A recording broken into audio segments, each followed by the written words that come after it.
नमस्कार, मैं डॉक्टर अर्चना तापड़िया और आज है वर्ल्ड हाइपरटेंशन डे। तो आज हम बात करेंगे हाइपरटेंशन की, जो है उच्च रक्तचाप या हाई ब्लड प्रेशर। तो सबसे पहले मैं आपको थोड़ी सी मैं बताऊंगी कि ब्लड प्रेशर एग्जैक्टली होता क्या है। जैसे अपन सब जानते हैं कि बॉडी के सेंटर में होता है हार्ट, ठीक है, जो पूरे बॉडी में ब्लड सप्लाई करेगा। तो ये सप्लाई कैसे करता है? ये छोटे छोटे नसों से करता है, या जैसे अपन आर्टरीज बोलते हैं। अब एक बड़ी आर्टरी वहाँ से निकलेगी हार्ट से, फिर वो छोटे इसमें डिवाइड होगी, फिर वो और छोटे, फिर वो और छोटे, ऐसा छोटे छोटे करके सैकड़ों आर्टरीज है, जिससे ब्लड पूरे शरीर को सप्लाई होता है, दूर तक, हाथ में, पैर में, ब्रेन में, किडनीज में, लिवर में, सभी जगह। तो ये सप्लाई कैसे होगा? जब हार्ट पंप करेगा तो आप एक सेंटर पंप को इमेजिन करिए कि जो पंप कर रहा है, और एक प्रेशर के साथ ही ये पूरे बॉडी में सप्लाई हो सकता है। तो जिस प्रेशर के साथ ये सप्लाई होता है उसे कहते हैं ब्लड प्रेशर। जैसे कि आप लोग सब जानते हैं, जो नॉर्मल ब्लड प्रेशर होता है उसके दो पैरामीटर्स होते हैं, ऊपर का BP that is systolic BP, और नीचे का दैट इज डायस्टोलिक बीपी। तो जो ऊपर का बीपी रहता है वो नॉर्मली 120 रहता है। वो दर्शाता है कि हार्ट का पंपिंग जब होता है तभी कितना प्रेशर है सर्कुलेशन में। और जो नीचे का बीपी रहता है वो दर्शाता है कि जब हार्ट रिलैक्स कर रहा है तभी कितना प्रेशर है सर्कुलेशन में। तो जो नॉर्मल ब्लड प्रेशर रहता है वो 120/80 रहता है। तो हाइपरटेंशन कब बोलेंगे कि हाई बीपी है? जब ब्लड प्रेशर 140/90 के ऊपर जाता है तब हम उसे कहते हैं हाई ब्लड प्रेशर, और फिर इसका ट्रीटमेंट अब करना ज़रूरी होता है। तो इसमें तीन कैटेगरीज रहते हैं पेशेंट के। एक माइल्ड रहता है जिसमें बहुत ज़्यादा ब्लड प्रेशर नहीं बढ़ा हुआ होता है, एक मॉडरेट होता है, और एक सिवियर होता है। ब्लड प्रेशर क्यों बढ़ता है? सबसे पहले कि उम्र के साथ, मतलब जैसे अपन देखते हैं कि पहले 60 क्रॉस करे तो ब्लड प्रेशर बढ़ता था, अब थोड़े यंगर एज में आ गया है। यूजुअली अपन देखते हैं कि लोग 40-45 क्रॉस करते हैं तो ब्लड प्रेशर बढ़ना शुरू हो जाता है। दूसरा इज़ अगर वज़न ज़्यादा हो तो। तीसरा, अगर निष्क्रिय लाइफस्टाइल हो तो, ज़्यादा एक्सरसाइज वगैरह नहीं करे तो। चौथा, जिसमें हैबिट्स हो, अगेन तंबाकू, स्मोकिंग, ड्रिंक्स लेना, ये सब चीज़ों से। और भी कई कारण हैं, जैसे और मेन होगा जिसमें नमक बहुत ज़्यादा खाते हैं डाइट में, फिर जिनको शुगर है और थायराइड है, जिनमें हार्मोनल चेंजेस है, मतलब किसी को ट्यूमर्स रहते हैं, किडनी का बीमारी होता है, उनमें भी ब्लड प्रेशर बढ़ता है। और सबसे मेन और इम्पॉर्टेंट चीज़ है कि अगर कोई लोग जो बहुत स्ट्रेस लेते हैं, कम सोते हैं, और जिनमें फैमिली हिस्ट्री है ब्लड प्रेशर की, तो जिनमें भी फैमिली हिस्ट्री होती है बहुत चांसेस होते हैं कि नेक्स्ट जनरेशन में भी हाई ब्लड प्रेशर आएगा ही आएगा। अब हम उस पे आते हैं कि बॉडी क्या वार्निंग साइंस देगी कि आपका ब्लड प्रेशर बढ़ना शुरू हुआ है। अधिकतर लोगों में हेडेक होना शुरू होता है, यूजुअली पीछे की बाजू। देन सेकेंड इज चक्कर आना। थर्ड इज चलते समय सांस फूलना या छाती में दर्द होना, बिकॉज प्रेशर काफ़ी बढ़ा है। चौथा है इसकी नाक से कभी कभी नाक फूटता है या खून बहने लगता है नाक से। कुछ लोग ऐसे भी रहते हैं जिनमें अपने को रूटीन एग्जामिनेशन पे हाई ब्लड प्रेशर मिलता है। मतलब ये वो लोग रहेंगे जो रूटीनली आते हैं, इनको कोई तकलीफ नहीं है, बस अपना ईयरली चेकअप के लिए आते हैं, उसमें अपने को समझता है कि इनको हाई ब्लड प्रेशर है। और कुछ ऐसे भी रहेंगे जो डायरेक्टली अनफॉर्चुनेटली पैरालिसिस के साथ प्रेजेंट कर सकते हैं।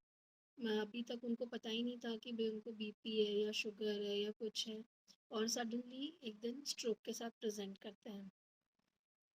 हाई ब्लड प्रेशर से जो सबसे मेन ऑर्गन्स अफेक्ट होते हैं बॉडी में, वो है हार्ट, आईज, ब्रेन, और अपनी किडनियाँ। हार्ट में क्या क्या हो सकता है? अगर धीरे धीरे ब्लड प्रेशर बढ़ता रहे और अपन ने उसकी तरफ ध्यान नहीं दिया, अपन ने मेडिसिन नहीं लिया, तो धीरे धीरे हार्ट की मसल का साइज बढ़ेगा।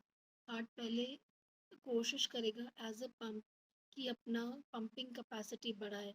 तो वो पंपिंग कैपेसिटी कैसे बढ़ा सकता है? खुद का थोड़ा साइज बढ़ा के। हाई बीपी से डैमेज होके हार्ट में ब्लॉकेज के चांसेस भी बढ़ जाते हैं। और अभी भी अगर अपन ने ट्रीट नहीं किया और बहुत ही ज़्यादा हाई प्रेशर रहा तो हार्ट फेलियर में भी जा सकती है। हाई ब्लड प्रेशर कभी-कभी हार्ट के इलेक्ट्रिकल एक्टिविटी को भी अफेक्ट करता है और धड़कन तेज़ भी हो सकती है। हाई ब्लड प्रेशर में हम क्या-क्या जांच करते हैं? सबसे पहले अपन क्लिनिकली पेशेंट को देखते हैं एंड बीपी चेक करते हैं। अगर लगातार 3 रीडिंग ज़्यादा मिलते हैं, तो फिर अपन कहते हैं कि इनको हाई ब्लड प्रेशर है। एक आधी रीडिंग किसी की भी ज़्यादा हो सकती है, उसमें अपन ट्रीटमेंट नहीं शुरू करते। एटलीस्ट 3 रीडिंग्स ज़्यादा मिलनी चाहिए, तब अपन ब्लड प्रेशर का ट्रीटमेंट जो भी अपने को लगे वो शुरू करते हैं। सेकंड इम्पॉर्टेंट चीज़ कि ईसीजी कर लेते हैं देखने के लिए। तीसरी चीज़ है कि ब्लड टेस्ट अपन एडवाइस करते हैं ताकि अपन शुगर, कोलेस्ट्रॉल, किडनी का फंक्शन, थायराइड ये सब चेक कर लें। चौथी चीज़ है कि अगर बहुत high control uncontrolled blood pressure रहा या यंग पेशेंट रहा तो अपन डेफिनेटली इंसिस्ट करते हैं सोनोग्राफी के लिए, ताकि किडनीज़ का ब्लड सप्लाई और किडनीज़ का साइज़ और बाकी सब देख सकें कि भई अभी तक उस पर असर आया है कि नहीं। बहुत ज़्यादा ब्लड प्रेशर हो तो अपन आई सर्जन्स के पास भी भेजते हैं, ताकि आँखों के पीछे के पर्दे पे भी देख लें कि इसके ऊपर ऑलरेडी इफ़ेक्ट हो चुका है क्या हाई ब्लड प्रेशर का।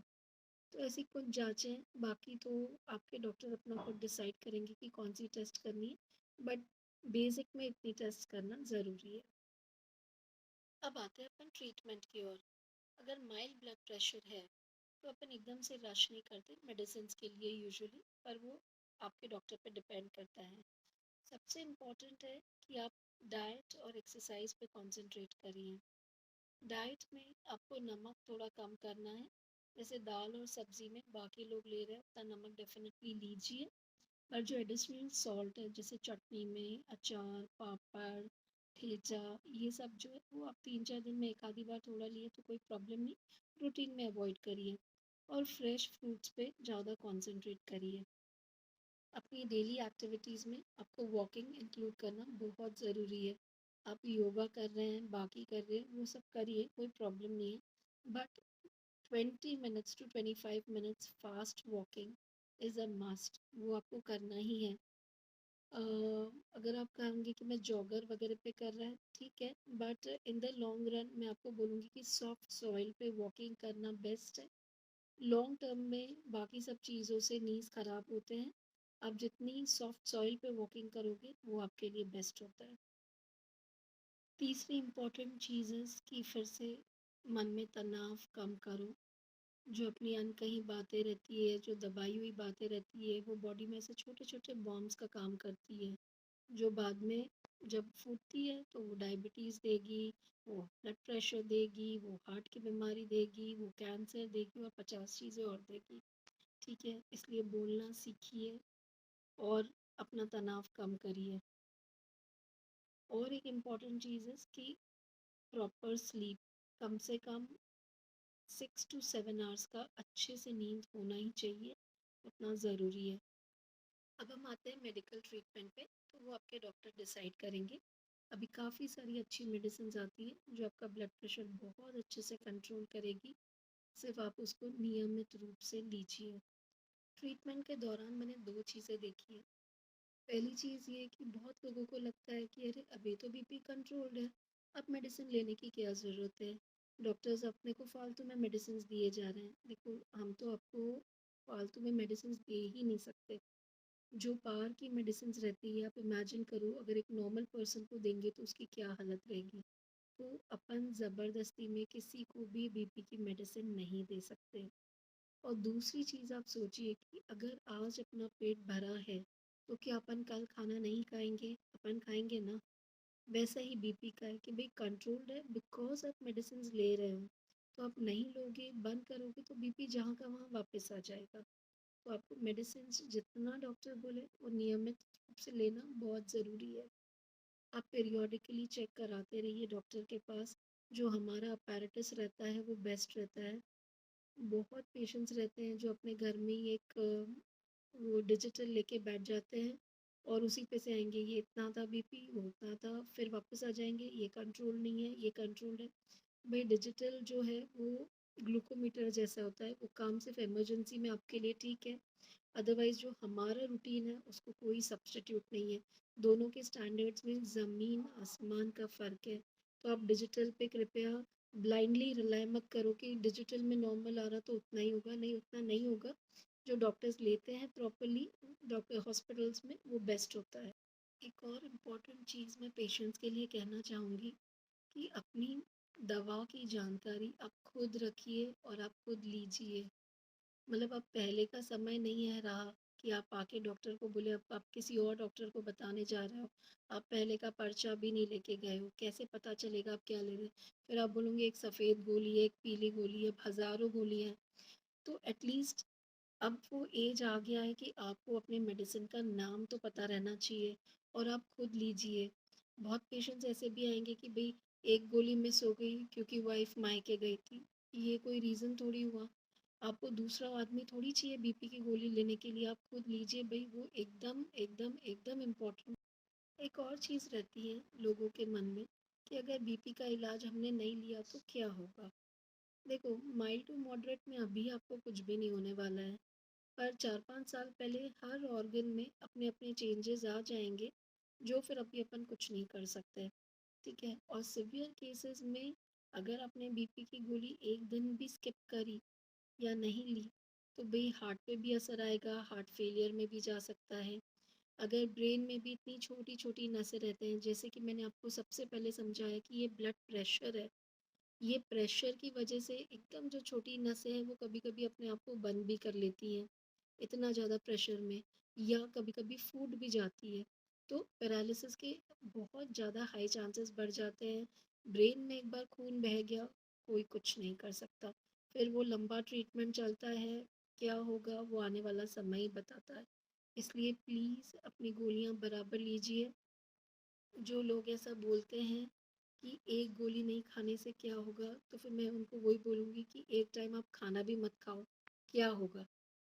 और एक इम्पॉर्टेंट चीज़ है कि बहुत पेशेंट्स ये भी बोलेंगे कि हमको एक ही टैबलेट पे कंट्रोल करके दो ना। अब देखो वो हमारे हाथ में है नहीं। ऐसे काफ़ी अच्छे कॉम्बिनेशंस आ गए अभी मार्केट में जो हम कर सकते हैं। पर कभी-कभी हम डिसाइड करते हैं कि भई दिन में 2 बार देने की ज़रूरत पड़ सकती है। या अगर बहुत ही सीवियर केस है तो दिन में 3 बार भी। क्योंकि अगर एक ही बार में आपने थोड़ा हाई डोज़ दिया तो फिर आपको 5-6 घंटे के बाद आपको अच्छा नहीं लगेगा, आपको चक्कर आएँगे, आपको थकान जैसे लगेगा और रात को वापस से बीपी बढ़ जाएगा। इसलिए वो डॉक्टर को डिसाइड करने दीजिए कि उनको 1 टैबलेट देना है या 2 शिफ्ट्स में देना है, कैसे देना है, वो डॉक्टर आपका बीपी के रेंज देख के ही डिसाइड करेंगे। मुझे लगता है मैंने सभी पॉइंट्स नियरली कवर करे हैं। आपका बीपी बस अच्छा रहे, आप स्वस्थ रहें, इसी आकांक्षा में नमस्ते।